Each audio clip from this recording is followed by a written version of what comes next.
Hello girls and boys, आज के इस वीडियो में हम इतिहास विषय की पाठ्य योजना का निर्माण करेंगे। और मित्रों, आज का जो अपना प्रकरण है वो है महाराणा प्रताप प्रकरण के ऊपर पाठ्य योजना तैयार करेंगे। मित्रों, सबसे पहले जो आपकी दैनिक पाठ्य योजना का क्रमांक है, क्रमांक लगा लीजिए और जिस विद्यालय में आपका प्रशिक्षण प्रोग्राम चल रहा है उस विद्यालय का नाम, कक्षा, विषय, दिनांक वगैरह, समयावधि वगैरह सारी चीज़ों को आप ये खाना पूर्ति आपको कर लेनी है। उसके पश्चात में आपको नेक्स्ट हेडिंग लगानी है, वह आपके शिक्षण के उद्देश्य। तो शिक्षण के उद्देश्य के अंदर आपको 2 कॉलम तैयार कर लेना, शिक्षण के उद्देश्य और अपेक्षित व्यवहारगत परिवर्तन।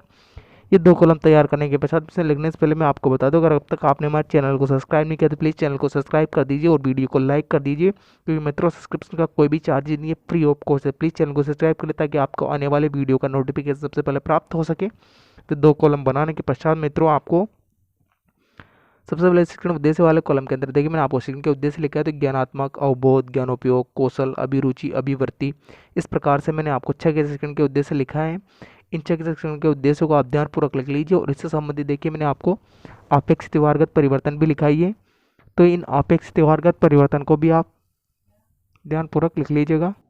मित्रों, ये सारी चीज़ लिखने के पश्चात मैं आपको थोड़ा जो शिक्षण के उद्देश्य उसके बारे में सामान्य जानकारी दे दूं। शिक्षण के उद्देश्य तात्पर्य ये है कि आप बच्चे को जो विषय वस्तु या जो प्रकरण पढ़ाना चाह रहे हैं उससे बच्चे के अंदर क्या परिवर्तन आ गया या बच्चे के अंदर आप क्या परिवर्तन लाना चाह रहे हैं। ये विषय वस्तु या शिक्षण, ये जो प्रकरण आप पढ़ा रहे हैं उससे बच्चे के अंदर आप क्या परिवर्तन लाने, वही आपके क्या हो जाएंगे, शिक्षण के उद्देश्य हो जाएंगे। और अपेक्षित व्यवहारगत परिवर्तन का मतलब आप समझिए, अगर बच्चे ने अगर वो परिवर्तन आपको दिखाई देते हैं तो समझ लीजिए बच्चे ने उस शिक्षण के उद्देश्य को ग्रहण कर लिया है। ये लिखने के पश्चात जो नेक्स्ट हेडिंग है आपकी वो है शिक्षण के बिंदु।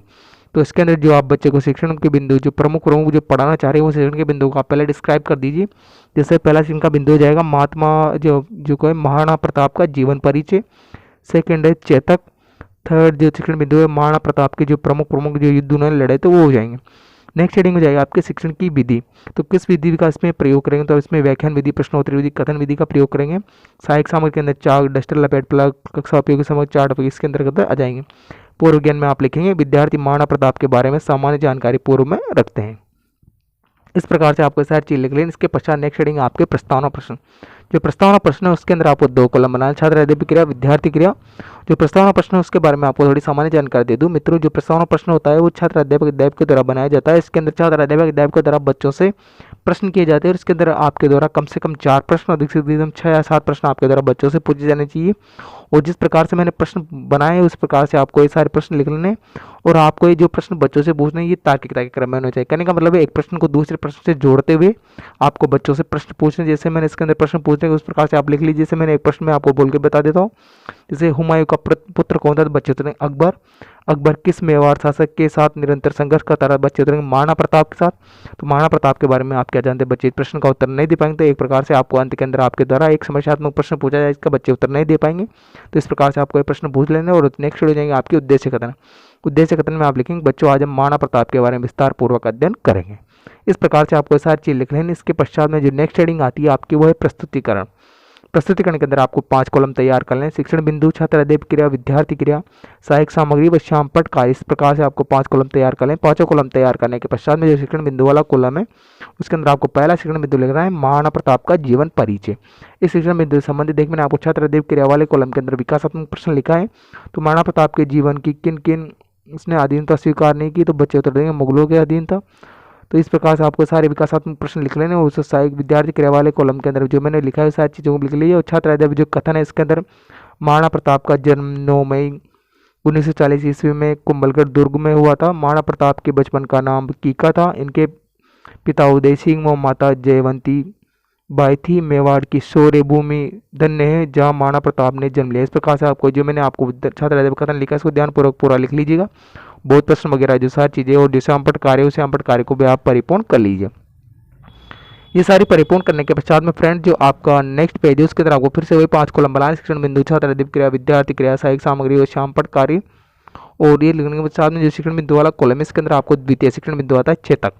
तो चेतक द्वितीय शिक्षण बिंदु से संबंधित मैंने आपको विकासात्मक प्रश्न लिखा है। विकासात्मक प्रश्नों को भी लिख लीजिए। विद्यार्थी क्रिया वाले कॉलम को भी कंप्लीट कर लीजिए।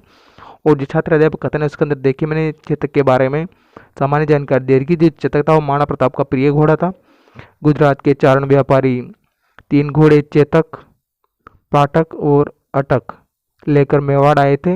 इस प्रकार से सारी चीज़ें मैंने चेतक के बारे में जो जो भी सामान्य जानकारी थी वो सामान्य जानकारी मैंने इसके अंदर आपको दे दी। चेतक ने महाराणा प्रताप का किस प्रकार से युद्ध के अंदर साथ दिया, वो सारी चीज़ें लिख लीजिए आप। और जो श्यामपट कार्य है, उस श्यामपट कार्य को भी देखिए मैंने परिपूर्ण कर दिया है, और जो ब्लैक चार्ट है लगा के मैंने परिपूर्ण कर दिया है, और चित्र भी लगाया देखिए मैंने चित्र का, महाराणा प्रताप बैठे हुए हैं इसमें। और जो बोध प्रश्न है, बोध प्रश्नों को भी आप कंप्लीट कर लीजिए। बोध प्रश्न के बारे में आपकी थोड़ी सामान्य जानकारी दे दूँ। वो जो बोध प्रश्न होते हैं वो छात्र अध्यापक का दृष्टि इसलिए पूछे जाता है कि उसने जो विषय वस्तु बच्चों को पढ़ाई जा रही है उसमें बच्चों का ध्यान एकाग्रता को लगा रहे हो, या बच्चों का ध्यान इधर उधर भंग नहीं हो, जैसे ये बहुत प्रश्न छात्र अध्यापक द्वारा तैयार किए जाते हैं। तो आपको प्रत्येक छात्र अध्यापक कथन के पश्चात में बच्चों से बहुत प्रश्न भी करने हैं।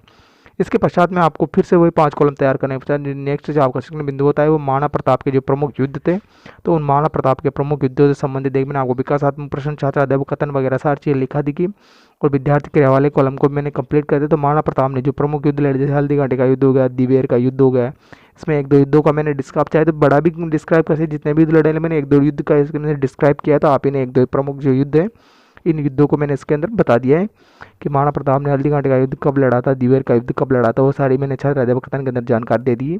और जो श्यामपट कार्य वाले कॉलम को भी आप कंप्लीट कर लिए, ब्लैक चार्ट लगाए, जो मथा छात्र अध्यापक कथन में आप महत्वपूर्ण बिंदुओं को श्यामपट कार्य के अंदर लिख लीजिएगा।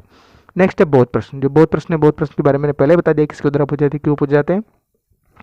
इसके पश्चात में आपकी नेक्स्ट हेडिंग आती है मूल्यांकन प्रश्न। जो मूल्यांकन प्रश्न होते हैं हेडिंग लगा लीजिए। मूल्यांकन प्रश्न होते हैं वो छात्र अध्यापक के द्वारा पूछे जाते हैं, और इसलिए पूछे जाते हैं क्योंकि उसने जो विषय वस्तु बच्चों को पढ़ाई वो बच्चों ने सीखी है अथवा नहीं सीखी है, कितनी सीखी है, इस बात की प्रतिपुष्टि या फीडबैक लेने के लिए छात्र अध्यापक द्वारा या आपके द्वारा बच्चों से ये मूल्यांकन प्रश्न किए जाते हैं।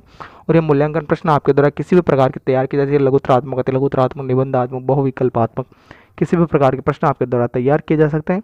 तो आप किसी प्रकार से ये प्रश्न तैयार कर सकते हैं, जिस प्रकार से मैंने बनाया उस प्रकार से आप लिख लीजिए प्रश्न वाले। और अंत के अंदर आपको बच्चों को गृह कार्य देना, ताकि बच्चे घर पे जाकर आसानी से उस गृह कार्य को कर सकें।